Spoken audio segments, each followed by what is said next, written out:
Hello friends, मेरे YouTube channel English पे में आप सभी का स्वागत है।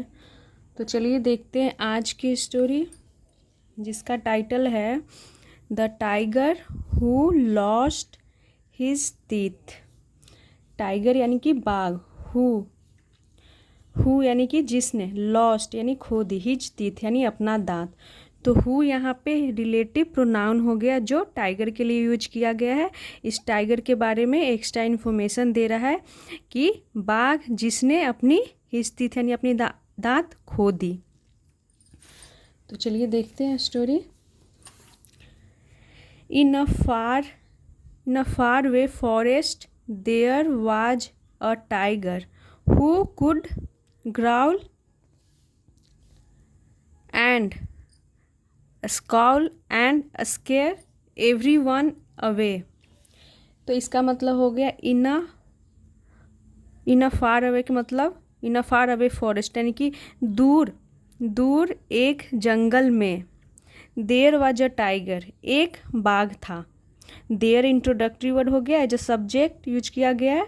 हु यहाँ रिलेटिव प्रोनाउन यूज किया गया है। हु कुड ग्राउल यानी कि जो ग्राउल गुर्रा सकता था, ग्राउल यानी गुर्राना।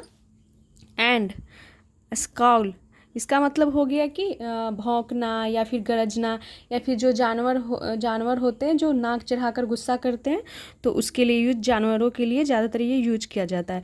जो growl and scowl and square every one away. तो इसका मतलब हो गया कि एक दूर एक जंगल में एक बाघ था जो कुड ग्राउल जो गुर्रा सकता था, एंड गरज सकता था, एंड स्केयर एवरीवन अवे, और स्केयर यानी कि डरा करके, एवरीवन हर किसी को, अवे यानी कि भगा सकता था। तो जंगल में एक जंगल में एक बाघ था जो ग्राउल यानी गुर्रा सकता था, गरज सकता था और डरा करके हर किसी को भगा सकता था। यहाँ तक हो गया। Still unfortunately he could not bite because he had no teeth. Still, तो स्टिल का मतलब होता है अभी भी, लेकिन यहाँ पे स्टिल का मतलब है फिर भी। स्टिल का मतलब होगा फिर भी। अनफॉर्चुनेटली यानी दुर्भाग्यवश। He could not bite, he could not bite का मतलब होगा कि वह नहीं काट सकता था। तो कुड यहाँ क्षमता को दिखा रहा है, यहाँ पे कैपेसिटी को दिखा रहा है। तो प्रेजेंट में बोलने के लिए हम कैन का यूज करते हैं, और पास्ट की कैपेसिटी को दिखाने के लिए कुड का यूज करते हैं। ही कुड नॉट बाइट यानी कि वह नहीं काट सकता था, वह असमर्थ था काटने में। बिकॉज क्योंकि ही हैड नो टीथ यानी कि उसके पास दांत नहीं थे। नो टीथ यानी दांत नहीं थे। हैड यहाँ पास्ट की पोजीशन को दिखा रहा है, और ही यहाँ पे प्रोनाउन टाइगर के लिए किया गया है कि उसके पास दांत नहीं थे। वंस यानी एक बार। He had beaten a stone statue of an elephant and lost all of his teeth. Once यानी एक बार। ही हैड अ बीटेन, तो यहाँ पे ये सेंटेंस है he had beaten, past perfect में लिखी हुई है, हैड के साथ वर्ब की थर्ड फॉर्म। तो बाइट की थर्ड फॉर्म बीटन है यहाँ पे। He had beaten stone statue. Stone statue का मतलब हो गया एक पत्थर का मूर्ति। तो ही हैड बीटन उसने काट लिया था, अ स्टोन स्टैचू एक पत्थर की मूर्ति, ऑफ एन एलिफेंट, तो किसकी मूर्ति को उसने काटा था, बाइट किया था, तो एक एलिफेंट की, हाथी की मूर्ति को उसने काटा था। एंड और lost all of his teeth यानी कि उसने लॉस्ट यानी कि उसने अपने सारे दांत खो दिए थे। हिज टीथ यानी कि अपने सारे दांत उसने खो दिए थे। तो उसने एक पत्थर की जो मूर्ति थी, एक हाथी की पत्थर की मूर्ति थी, उसे उसने बाइट किया, काटा, तो उसके सारे दांत उसके खराब हो जाते हैं। उसने सारे दांत अपने खो दिए थे। वन डे एक दिन। He was very hungry, he was very hungry यानी कि वह बहुत ही भूखा था। सो इसीलिए he wandered into the nearby village. He wandered यानी कि वह भटक गया, इनटू यानी में, the nearby village. Nearby का मतलब हो गया नज़दीक के गांव में, यानी कि पास के गांव में वो भटक गया। तो वो भूखा था, भोजन की तलाश कर रहा था, तो वो भोजन की तलाश करते करते गांव में भटक गया होगा।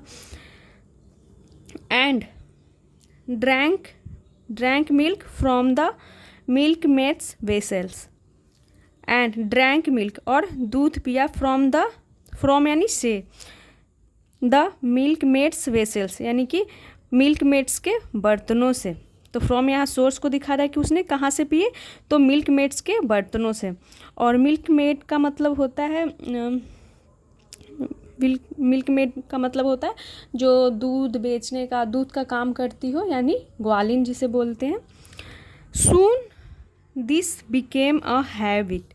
सून यानी जल्द, दिस बिकेम यह बन गया, अ हैबिट यानी कि एक आदत बन गई, यानी बाघ का यह जल्द ही एक आदत बन गया, यानी कि वो रोज़ दूध पीने लगा, उसकी आदत बन गई। द विलेजर्स यानी गांव वाले, विलेजर्स मतलब गांव वाले, वर अपसेट यानी जो गांव वाले थे वो दुखी हो गए। डैट कि someone was drinking milk, someone यानी कि कोई, वाज ड्रिंकिंग मिल्क यानी कि कोई था drinking milk, someone was drinking milk कोई जो दूध पी रहा था। डैट यानी कि someone was drinking milk, someone यानी कोई, वाज ड्रिंकिंग मिल्क यानी कि कोई जो था जो दूध पी जा रहा था। तो ये हो गई हमारी पास्ट की कंटिन्यूअस में सेंटेंस है। Someone was drinking milk kept for the children, kept यानी कि रखा हुआ, फॉर द चिल्ड्रेन जो फॉर द चिल्ड्रेन का मतलब होगा कि बच्चों के लिए जो रखा था। केप्ट यानी कि कीप की सेकेंड फॉर्म केप्ट हो गई, जो बच्चों के लिए दूध रखा था वो पी जा रहा था। सो इसीलिए दे आस्क्ड उन्होंने, आस्क्ड पूछा, the wisest man to help. तो यहाँ पे आस्क्ड का मतलब पूछना नहीं है, यहाँ पे आस्क्ड का मतलब हो रहा है कि उन्होंने सबसे वाइजेस्ट यानी सबसे बुद्धिमान आदमी से हेल्प मांगी, यानी हेल्प करने के लिए, मदद करने के लिए कहा। तो यहाँ पे द का यूज किया गया है क्योंकि वाइज की सुपरलेटिव डिग्री के साथ हम द का यूज करते हैं। यहाँ पे सुपरलेटिव डिग्री यूज की गई है वाइज की।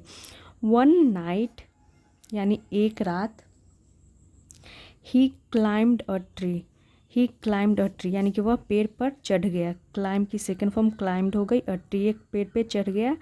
एंड वेटेड और वेटेड यानी कि वो इंतज़ार करने लगा। सून आफ्टर मिडनाइट, मिडनाइट का मतलब हो गया आधी रात, अर्धरात्रि के तुरंत बाद। ही शॉ उसने देखा, the tiger arrive at the village and drink milk from the vessels.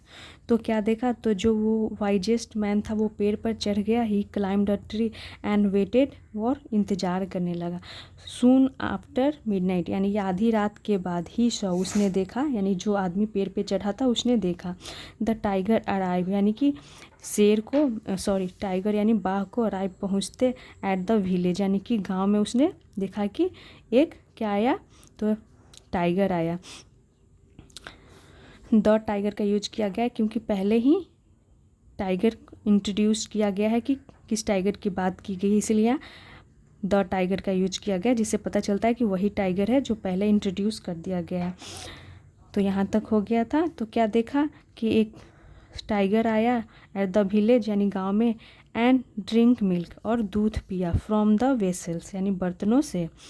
He also noticed वह, ऑल्सो यानी भी, नोटिस्ड यानी कि ध्यान दिया, देखा, डैट कि the tiger did not have any teeth यानी जो टाइगर था बाघ, डिड नॉट हैव यानी उसके पास नहीं थे, एनी टीथ यानी कोई भी दांत।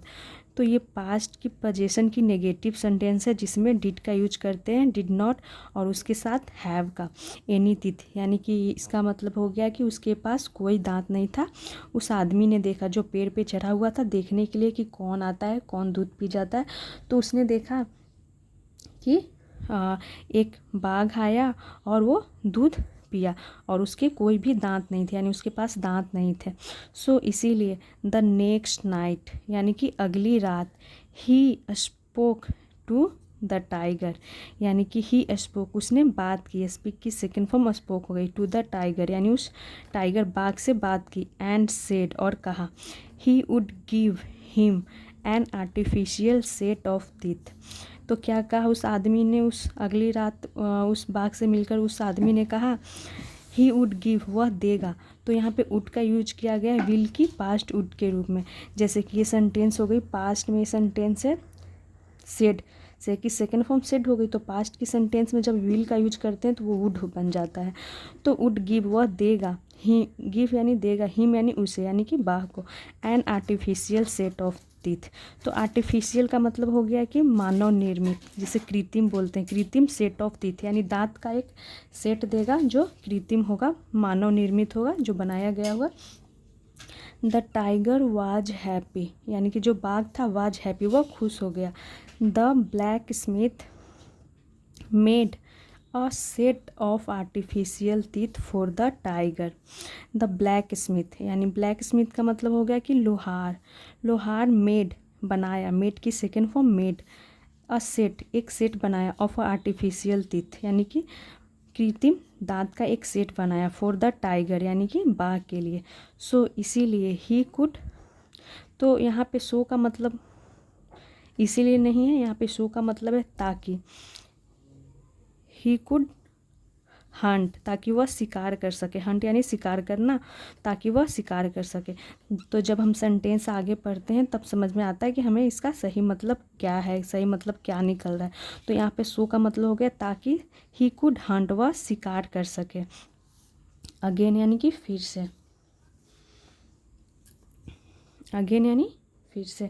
The tiger promised he would not return to the village, यानी उस बाघ ने प्रोमिस्ड किया, वादा किया, ही वुड नॉट रिटर्न वह नहीं लौटेगा। तो यहाँ पर भी विल की वुड हो गया है, सेकेंड फॉर्म विल हो जाता है, वुड में विल की पास्ट होती है वुड। तो क्योंकि ये सेंटेंस है देख सकते हैं यहाँ पे, द टाइगर प्रोमिस्ड यानी उसने वादा किया, तो ये सेंटेंस पास्ट में है इसीलिए यहाँ विल वुड हो गया। तो उसने टाइगर ने वादा किया कि वह नहीं लौटेगा टू द विलेज यानी गांव में। और बाइट एनीवन, या बाइट यानी कि काटेगा, एनीवन यानी किसी को भी। तो टाइगर ने वादा किया कि वो गांव में नहीं आएगा और किसी को भी नहीं काटेगा।